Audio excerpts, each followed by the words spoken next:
Hola amigos de Poco Dice, hoy estamos haciendo la entrega de la cuarta y última parte del libro Cuestión de Dignidad de Walter Rizzo. Quiero agradecer a todas esas personas que me han acompañado hasta este último video. Al final de la grabación voy a proponerle algunos libros para leer más adelante, ya que ustedes son los fieles seguidores de este canal, así es que conversamos al final. ¿Qué tan importante es la forma de transmitir el mensaje? Como hemos visto hasta aquí, la ansiedad puede alterar significativamente la topografía de la conducta asertiva, es decir, su forma.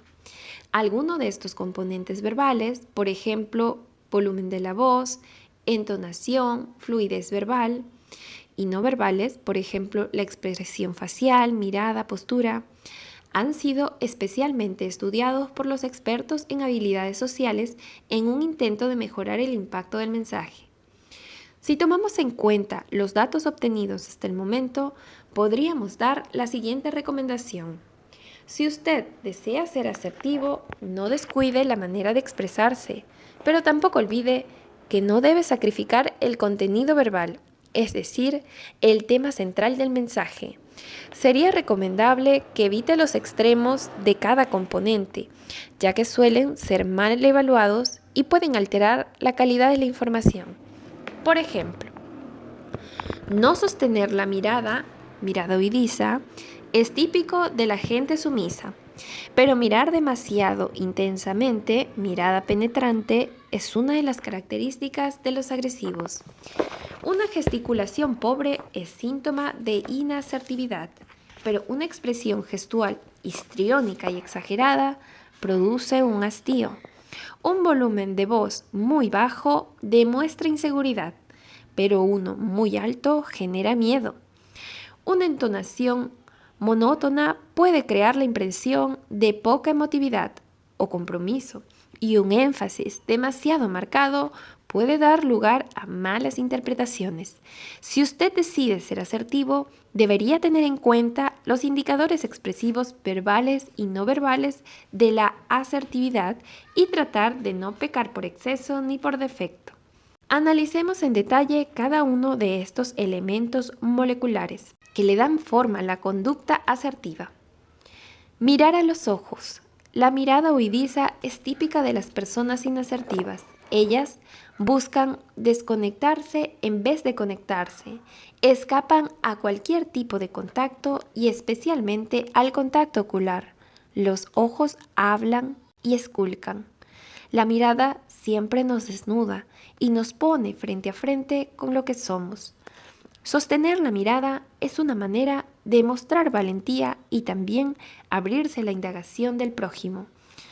El asertivo no escapa la mirada, la sostiene el tiempo necesario para establecer un buen empalme. ¿Qué sentimos cuando alguien nos esquiva la mirada? Dos cosas: desconfianza, porque suponemos que tiene algo que esconder, y rabia. Desconfianza porque suponemos que tiene algo que esconder, y rabia porque al ignorarnos no nos considera un interlocutor válido. El volumen de voz. La voz poco audible produce incomodidad. Las personas que se sienten intimidadas por los modelos de autoridad suelen bajar los decibeles abruptamente. La creencia es que si menguamos el volumen, el impacto del mensaje no ofuscará tanto al receptor.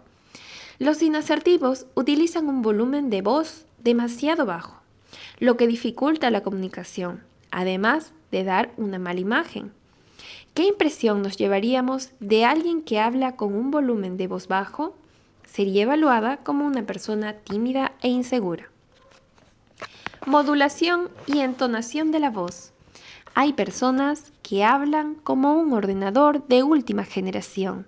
Son planos, aburridos, sin inflexiones y supremamente monótonos.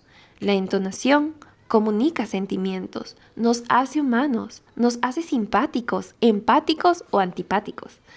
La amistad va de la mano con la entonación, porque los amigos se cantan amistad cuando hablan, y los que no se quieren lo hacen con sarcasmo, cinismo o desinterés, es decir, con entonaciones odiosas.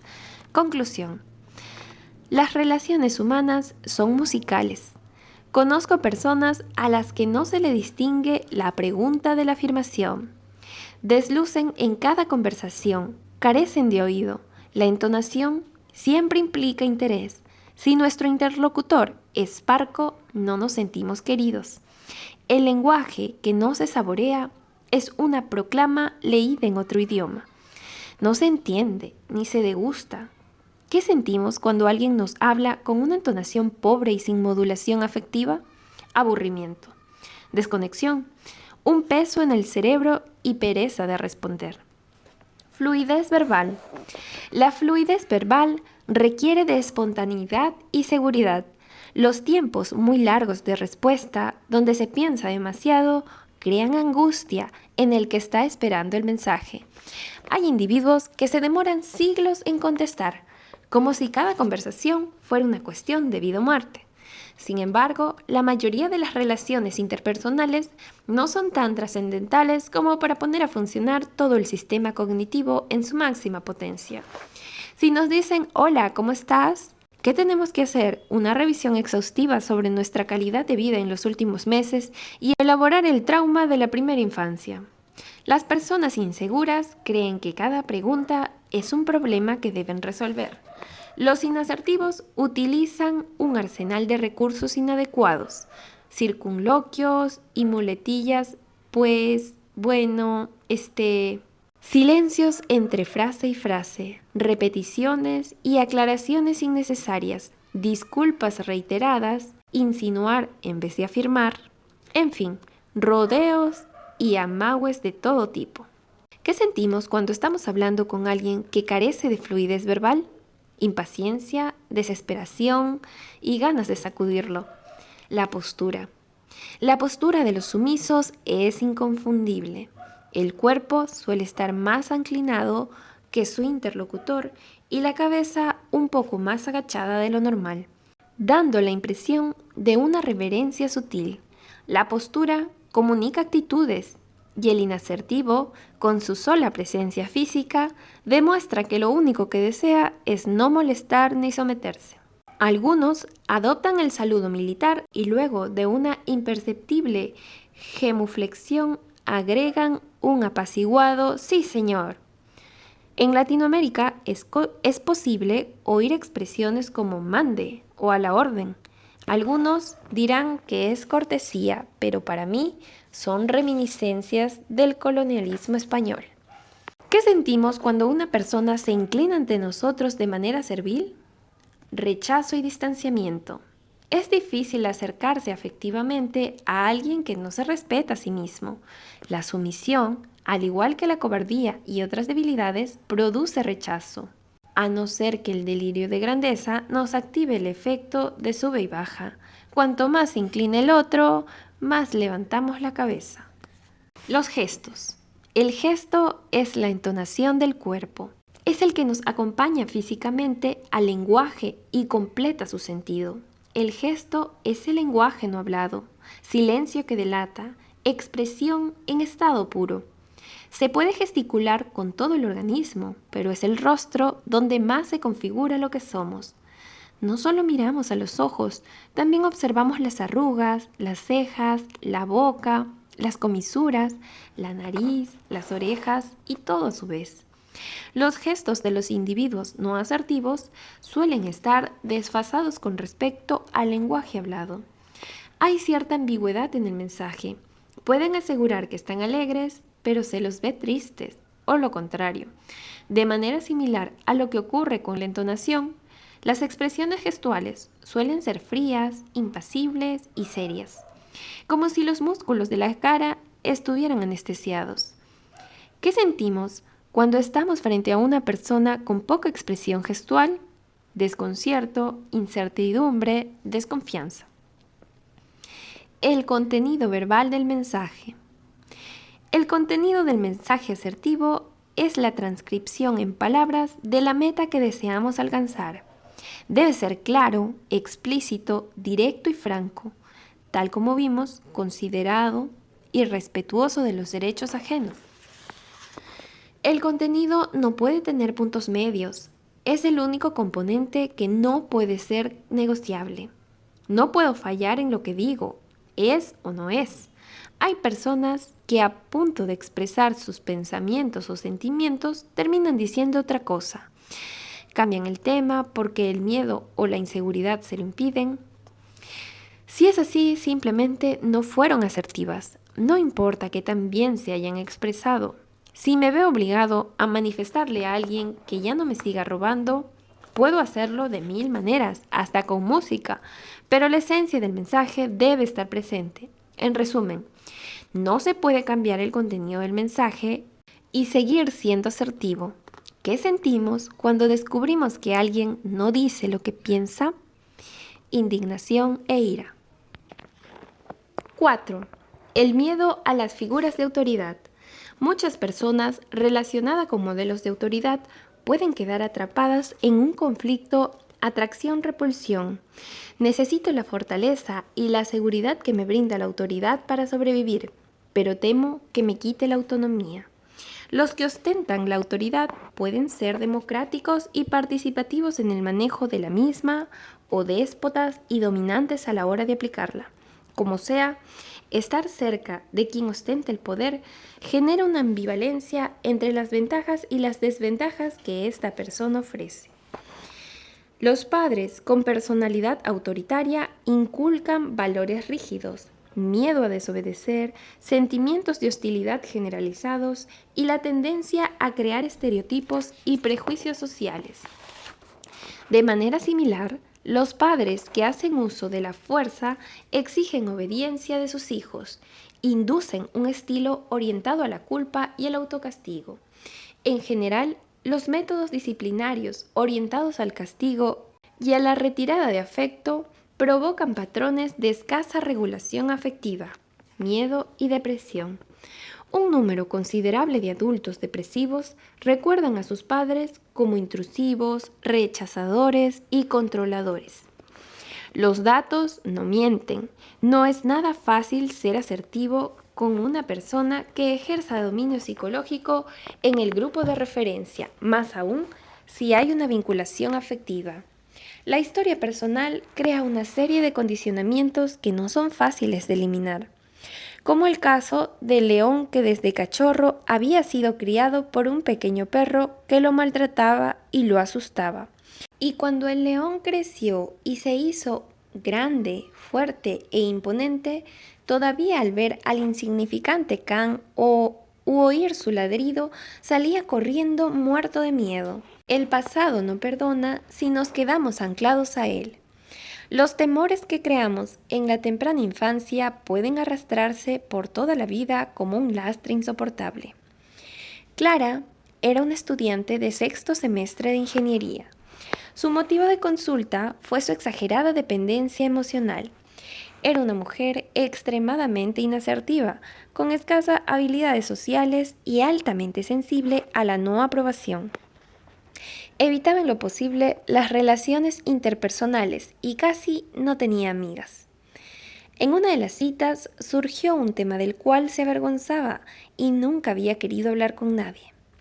Durante su infancia, entre los 6 y 9 años, había sido sometida al abuso sexual por uno de sus tíos, el hermano menor de su madre, un hombre muy rico que cumplía un papel protagónico al interior de la familia y de quien dependían económicamente la mayoría de sus integrantes. La mortificación de Clara era constante, ya que no había sido capaz de enfrentar al hombre y acusarlo públicamente. Además, se sentía moralmente responsable por lo que pudiera sucederle a sus pequeñas primas. Por desgracia para Clara, las reuniones familiares la obligaban a ver a su tío con frecuencia, lo que era un suplicio. Un día tuvimos la siguiente conversación. Terapeuta: ¿qué te impide enfrentarlo? Clara: le tengo pánico. Cuando la miro a los ojos siento escalofríos y asco. Terapeuta: ¿me decías que te sientes responsable de lo que le pueda pasar a tus primas? ¿No piensas hacer nada? Clara: yo sé que debería. Eso me quita el sueño. También tengo miedo a que mi madre se entere. Ella lo quiere demasiado. Terapeuta, ¿no te salta la indignación cuando estás frente a él? Clara, créame, he estado a punto de hablar, pero algo me detiene. Puede sonar estúpido, pero me parece que le voy a faltar el respeto. Todo el mundo le rinde pleitesía. No sé qué pasaría si se enteraran de algo así. Terapeuta, te entiendo perfectamente, pero si guardas silencio, terminarás convirtiéndote en su cómplice. Recuerda que no solo se trata de hablar con él, sino de hacerlo público, alertar a la gente. Clara, sí, terapeuta, aunque pueda parecer obvio, tratemos de ver a qué le temes exactamente. Clara, ¿fue el sujeto que abusó de mí no es suficiente? Terapeuta, me refiero a si hay alguna otra razón, como por ejemplo su aspecto, su manera de ser, los gestos. Muchas veces el miedo a los modelos de autoridad pueden concentrarse de manera no consciente en detalles elementales y aparentemente sin sentido que pueden obstaculizar el afrontamiento.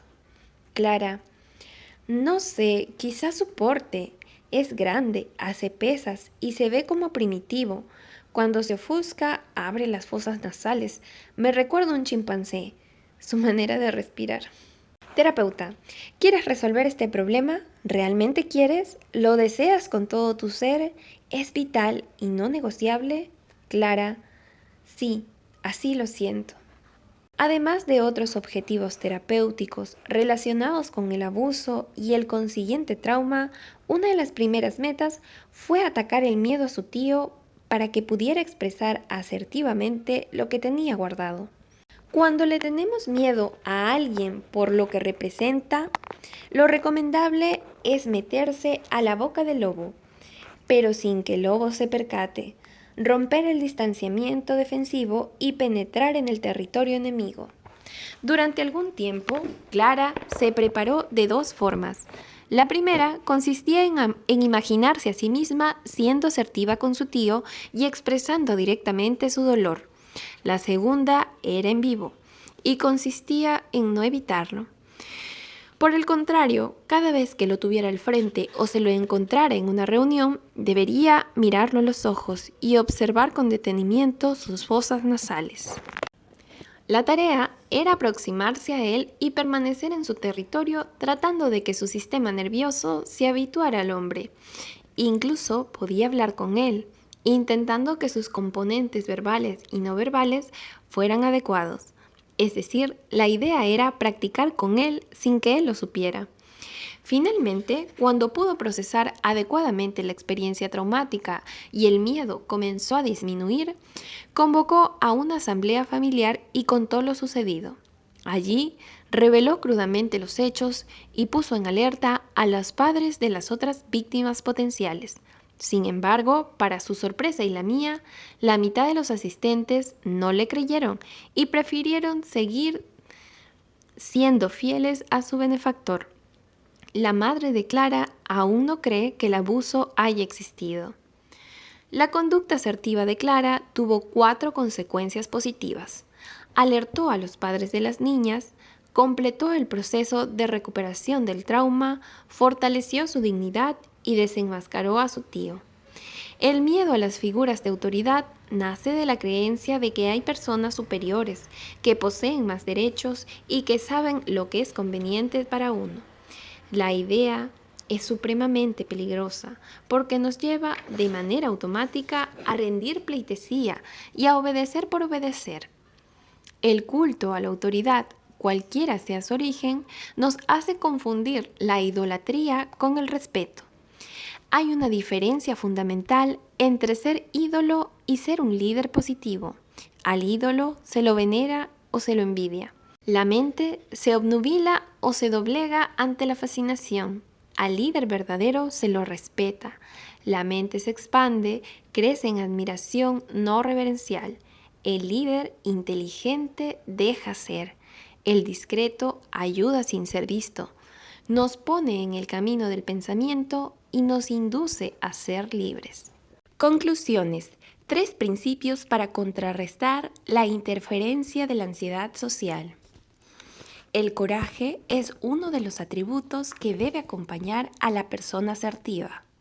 Como virtud, se ubica en el justo medio entre la actitud imprudente e irreflexiva del temerario, agresividad, y la flaqueza del cobarde, sumisión. Aristóteles, en Ética para Nicómano, dice: el cobarde, el temerario, el valiente, entonces, ¿están en relación con las mismas cosas?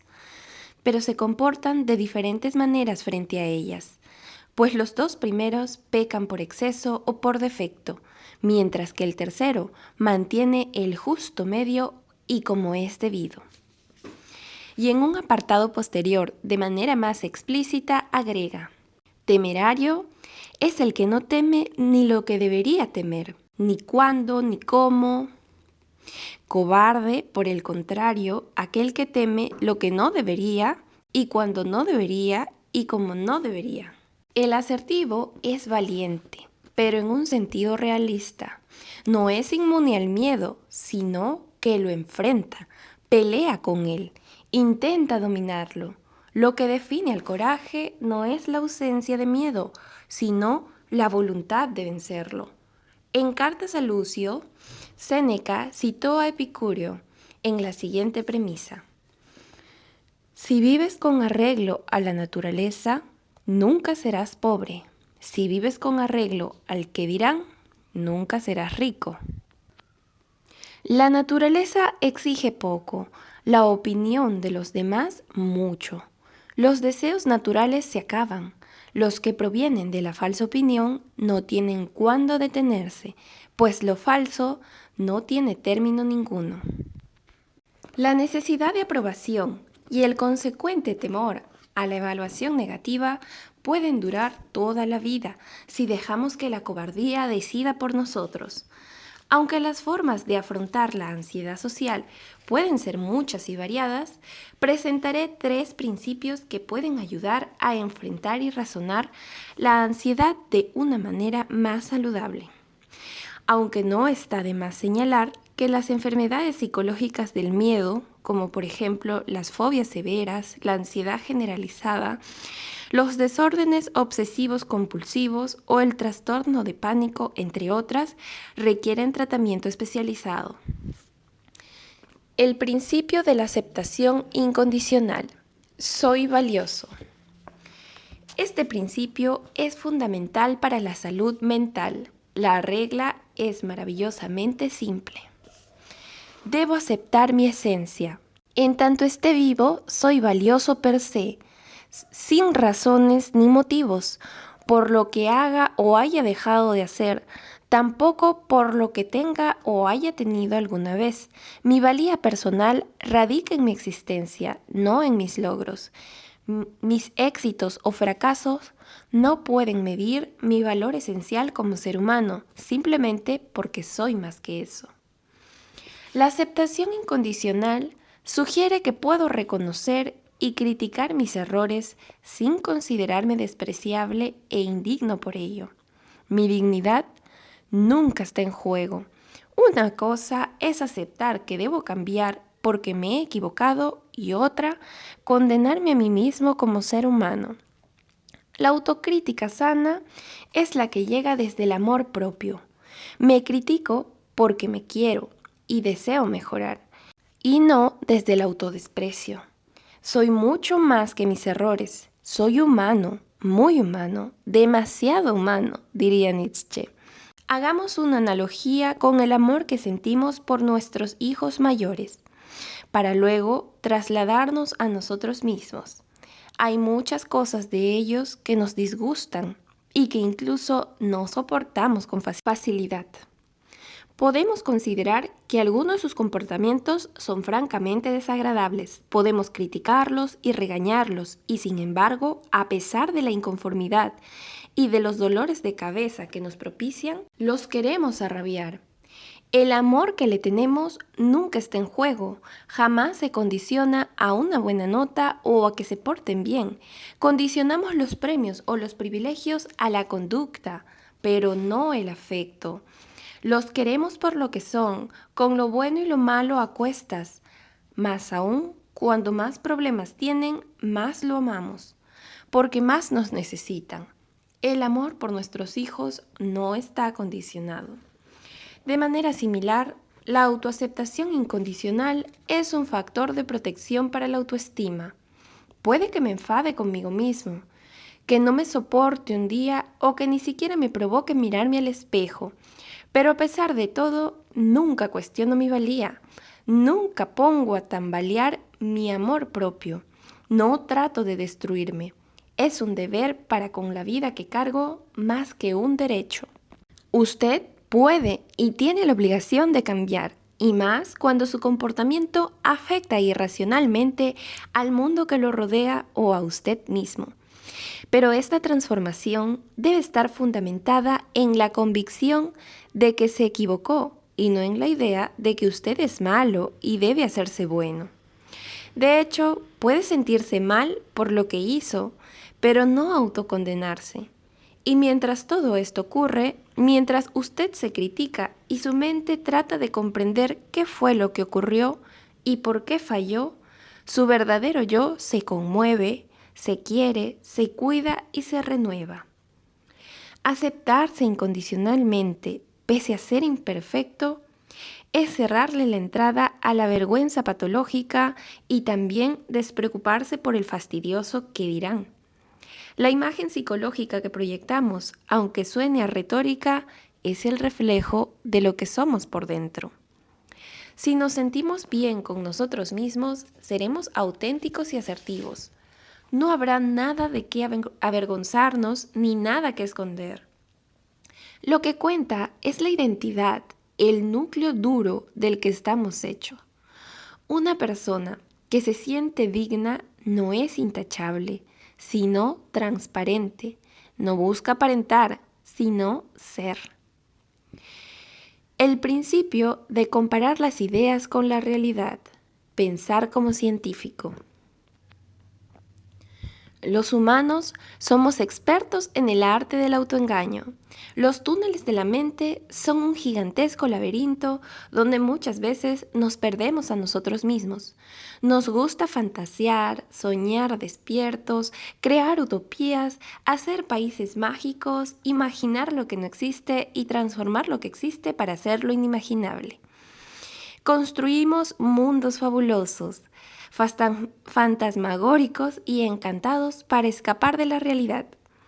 Así somos, y no está mal, si sabemos detenernos a tiempo. Piatelli Palmarini señala que nuestro inconsciente cognitivo comete inmensos errores a la hora de procesar la información. Mostramos una excesiva confianza en las predicciones que hacemos. Sacamos correlaciones ilusorias utilizando el pensamiento mágico para tomar decisiones. Nos quedamos anclados a los paradigmas, confundimos la parte con el todo. Sufrimos de daltonismo para las probabilidades, en fin. Alteramos la información a nuestro amaño y lo que nos es más grave es que nos sentimos orgullosos de hacerlo. Parecería que somos una forma evolucionada de ignorancia atrevida.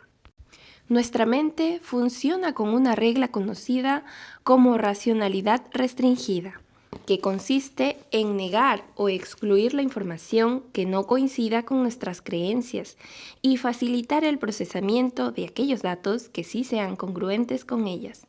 Es decir, hacemos trampa y fomentamos el autoengaño a nuestra conveniencia. Para mermar un poco la culpa y hablar a nuestro favor, podemos decir que esta distorsión acomodaticia no es consciente, pero no todo es negativo. Hay personas racionales en el buen sentido, es decir, que hacen uso moderado e inteligente de la razón, que procuran por todos los medios que su alcance no esté sesgado ni alterado demasiado, ya que tratan de ceñirse a la información como haría cualquier buen científico, a la prueba de la realidad.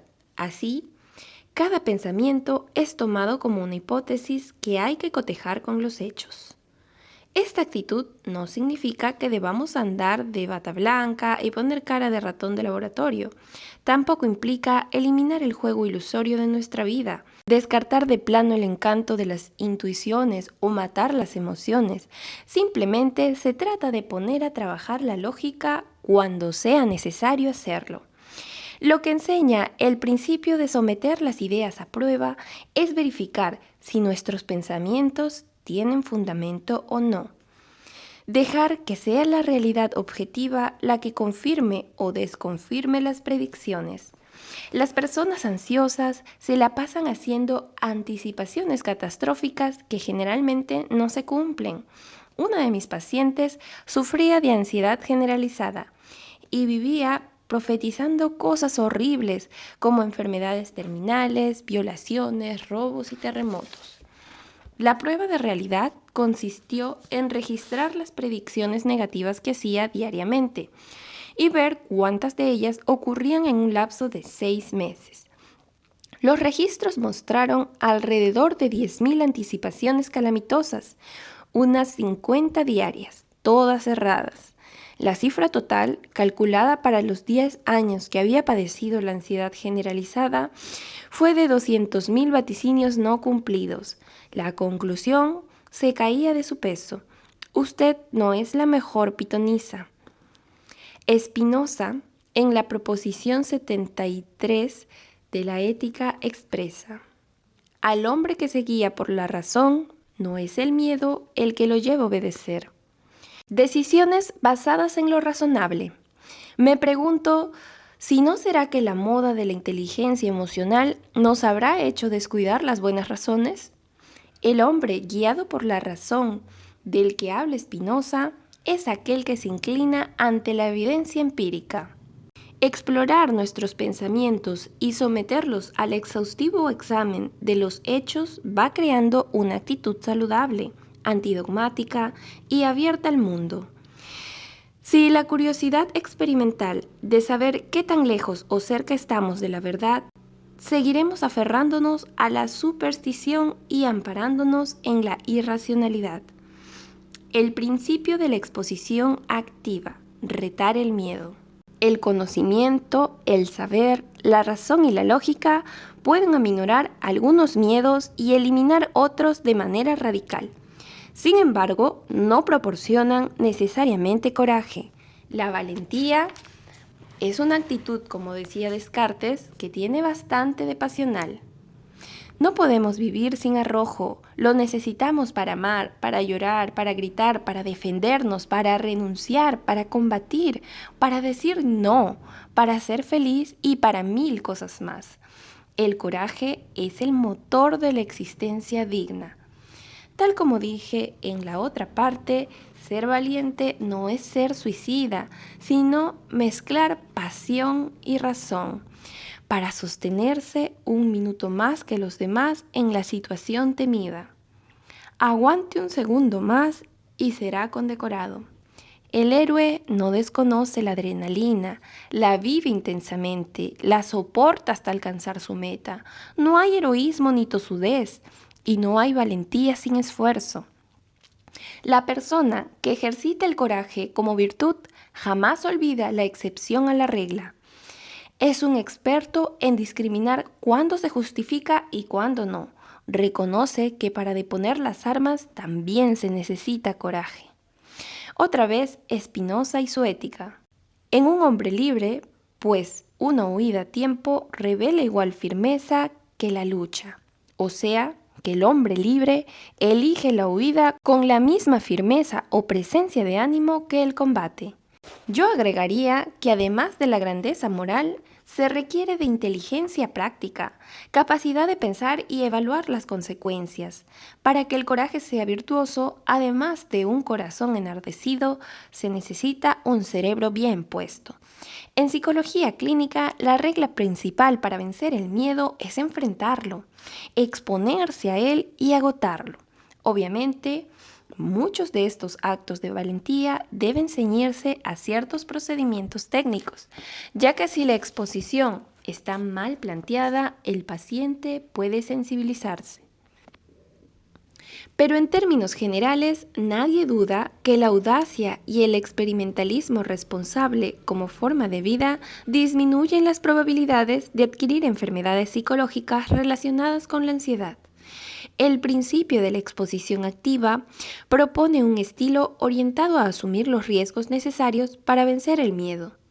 Es imposible superar el temor, cualquiera que sea, mirándolo a la distancia, negándolo o escapando.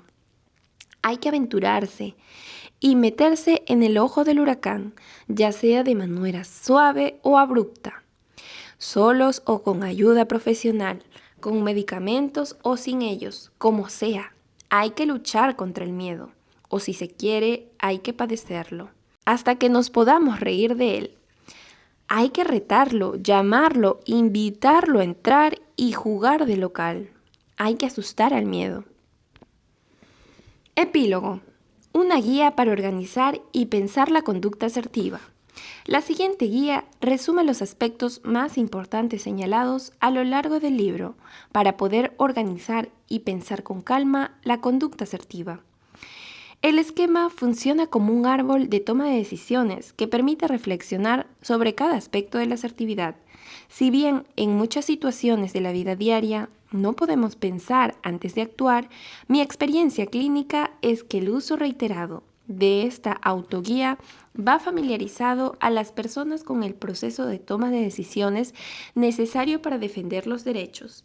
La práctica reiterada hará que la conducta se desprenda de los controles voluntarios y se vuelva más automática y espontánea.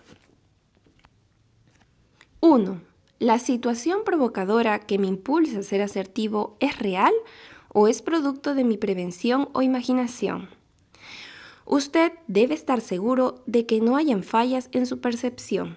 La persona que aparentemente ha violado sus derechos puede haberlo hecho sin intención o debido a una desafortunada equivocación.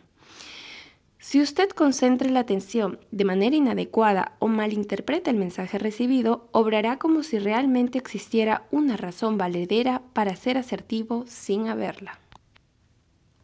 No se trata de excusar el comportamiento agresivo o abusador, sino asegurarse de que verdaderamente existió la afrenta. De ser así, pase al segundo punto, pero si la revisión indica un error de percepción de su parte, no prosiga. La asertividad sobra. ¿Qué siento y cómo me siento? Es muy importante discriminar el tipo de emoción que está detrás de la asertividad. La emoción es aquí una señal muy importante, ya que será el motivador afectivo que estimule su conducta. Aunque no es fácil clasificar los sentimientos, es importante que al menos usted haga el intento de identificar la emoción de fondo que le impulsa a ser asertivo. Existen motivaciones negativas, como la envidia, llamar la atención o la competencia poco sana, que pueden confundirse y desviar el comportamiento asertivo de su verdadera filosofía. Usted puede negar lo que siente tratando de minimizar el problema. Por ejemplo, no me afecta que mi cuñada se aproveche de mí, no me da rabia, cuando en realidad le provocaría matarla. En otros casos, usted puede aceptar el sentimiento, pero solo de manera incompleta. Debo reconocer que es incómodo que mi mujer tenga un amante, cuando en realidad desearía llorar a los gritos porque se siente como un niño abandonado a su suerte. Lo que usted siente es de suma importancia. No lo subestime ni lo distorsione. ¿Qué emoción impulsa la asertividad? La indignación. Entendida esta como la cólera ante la injusticia. Sentirse indignado es sentir rabia porque alguien se aprovechó injustamente de usted o de otra persona. Esté seguro, muy seguro, de que el derecho violado no es vital. No vaya a ser que los túneles de la mente le estén jugando una mal pasada. 4. ¿Cuál es mi meta? Si usted no tiene claro a dónde apunta y qué espera lograr con la asertividad, su comportamiento perderá fuerza y dirección.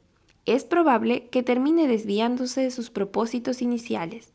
Por ejemplo, si su meta es recuperar un vestido que ha prestado hace algún tiempo, no tiene mucho sentido dar una lección de moral a la persona que se lo había quedado, si con eso dilata o impide la entrega del vestido.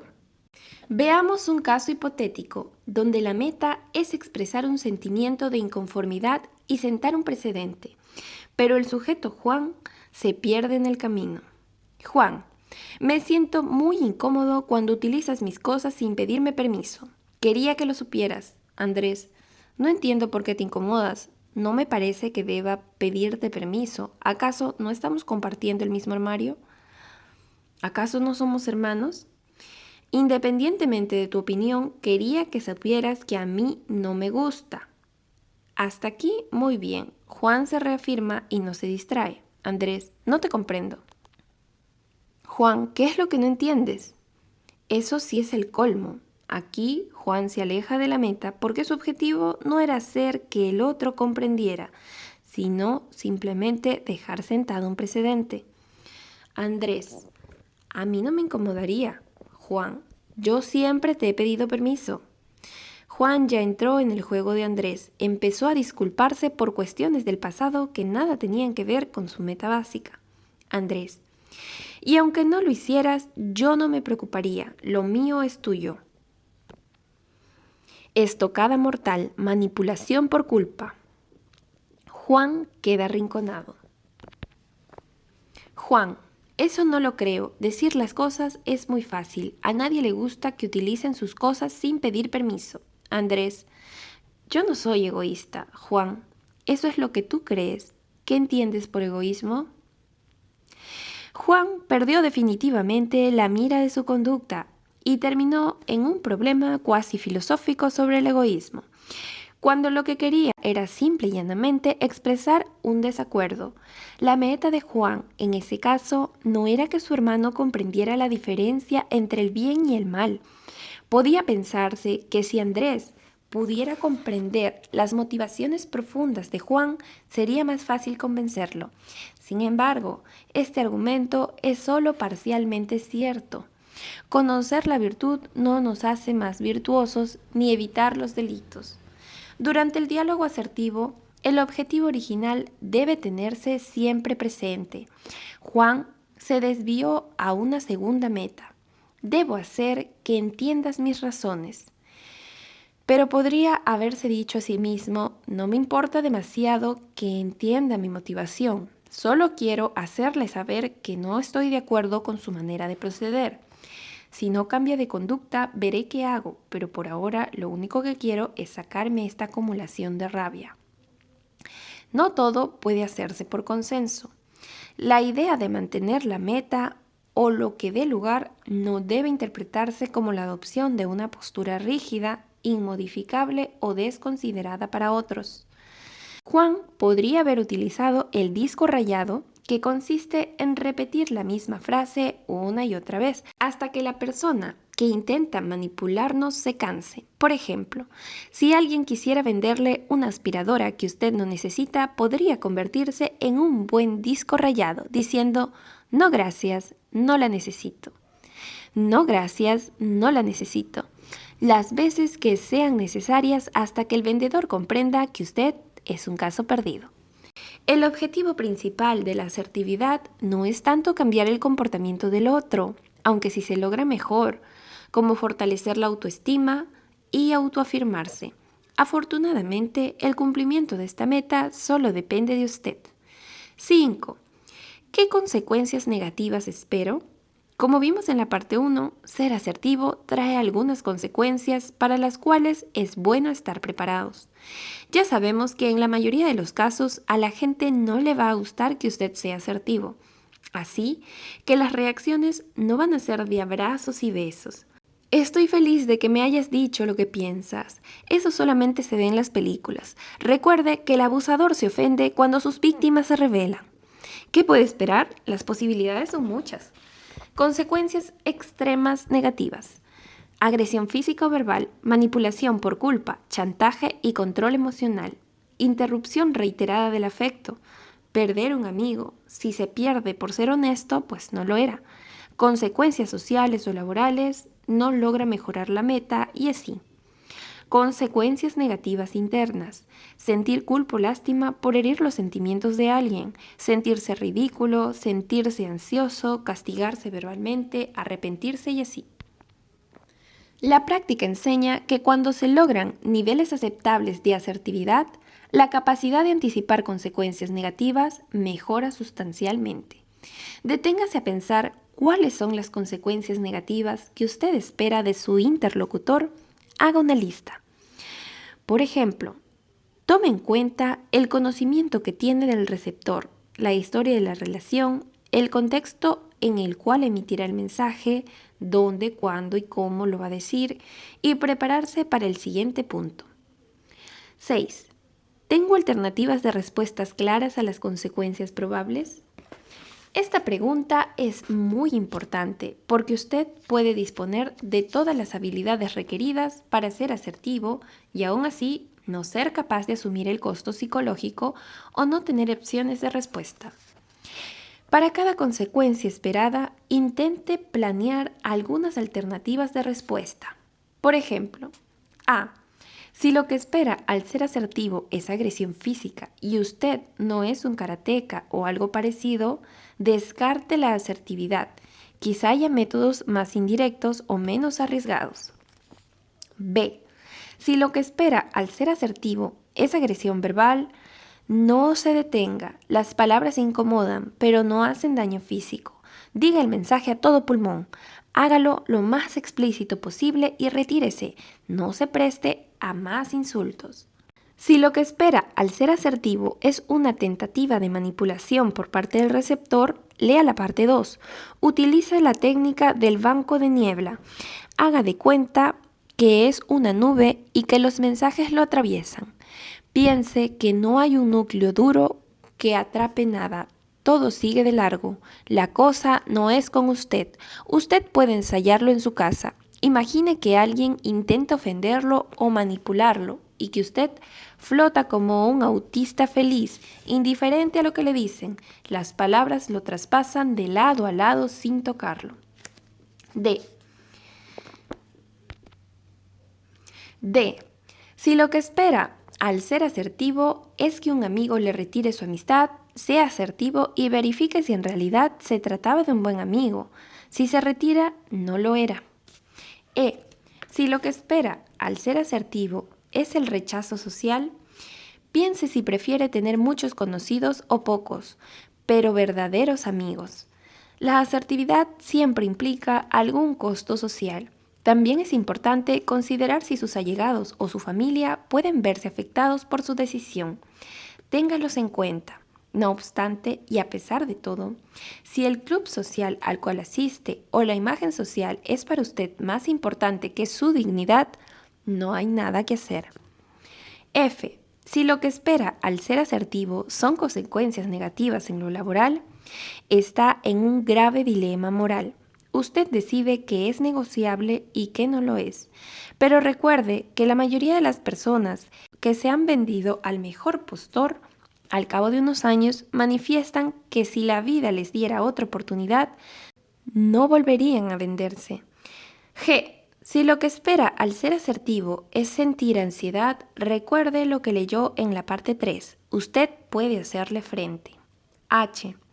Si lo que espera al ser asertivo es hacer el ridículo y que se burlen de usted, active su aceptación incondicional, saque el amor propio y póngalo a rodar. Aunque a veces pueda comportarse de manera inadecuada, recuerde que no es lo mismo comportarse estúpidamente a ser un estúpido. Su esencia no es censurable. Y si lo que espera al ser asertivo es que el receptor se sienta mal, llore o se deprima, aplique una asertividad empática, amable, especialmente cuidadosa, pero no deje de ser asertivo. La lectura de la parte 2 le ayudará para este propósito. Haga el ejercicio de inventar respuestas creativas a las consecuencias esperadas por ser asertivo. Ensállelas mentalmente, juegue con ellas y diviértase. 7. La ejecución del comportamiento. Llegando a este punto, usted ya está preparado para ser asertivo. Ya ha tomado la decisión. Tiene claro qué derecho está defendiendo o ejerciendo. Está anímicamente motivado. Tiene definida una meta. Ha previsto algunas consecuencias y posee alternativas de respuesta para hacerles frente. Ha recorrido cada paso del procesamiento de la información de manera lenta pero segura, tratando de comprender todo el proceso. Ahora hay que estructurar el contenido verbal del mensaje asertivo. Lo que usted va a decir o lo que es lo mismo, la meta expresada en forma verbal. Puede escribirlo, leerlo en voz alta, pararse frente al espejo y ensayar. No importa que al principio sea mecánico y muy racional, está aprendiendo. Con el tiempo se volverá más espontáneo. Si dispone de una cámara filmadora, fílmese usted mismo siendo asertivo. Observe, analice cada componente verbal y no verbal, la forma, tal como se explicó en la parte 3, y practique la conducta.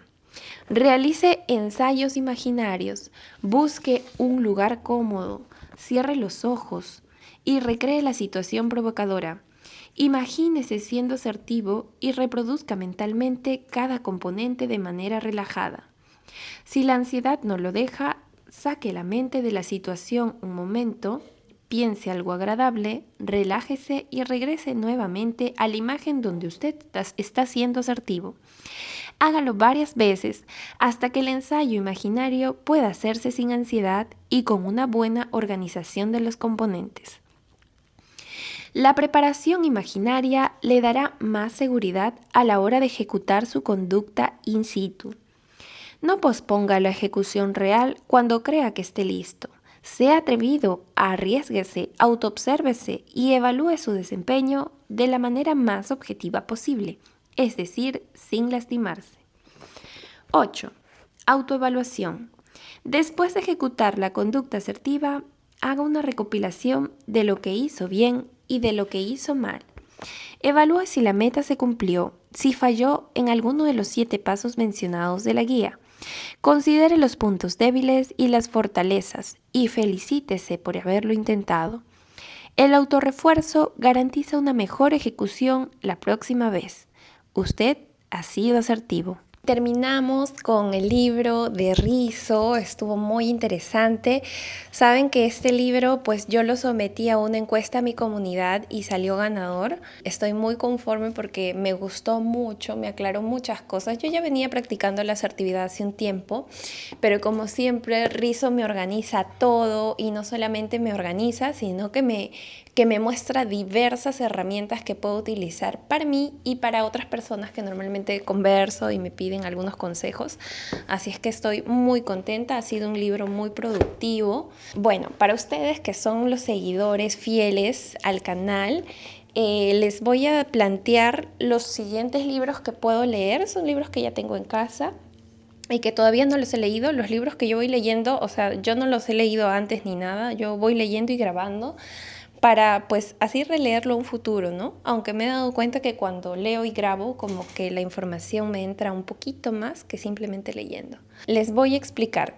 Tengo el libro Aprendiendo a quererse a sí mismo de Walter Rizzo. Bueno, esto de aprender a quererse a uno mismo es algo que también ya vengo haciendo hace un tiempo, pero como siempre Walter Rizzo me trae la tarea hecha, o sea, él me hace el análisis profundo, filosófico, práctico y con herramientas al punto que me gusta y me encanta. Yo ya lo vengo haciendo, pero yo diría de manera empírica.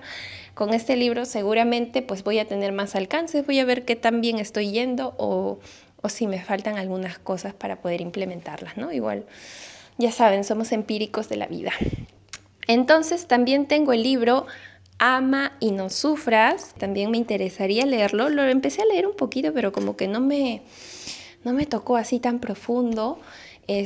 Hace poco salí de una relación y pues como que todas mis ideas sobre el amor y sobre el tipo de relación que estoy buscando como que se están replanteando y me gustaría también leer esta propuesta de Rizzo, Ama y no sufras.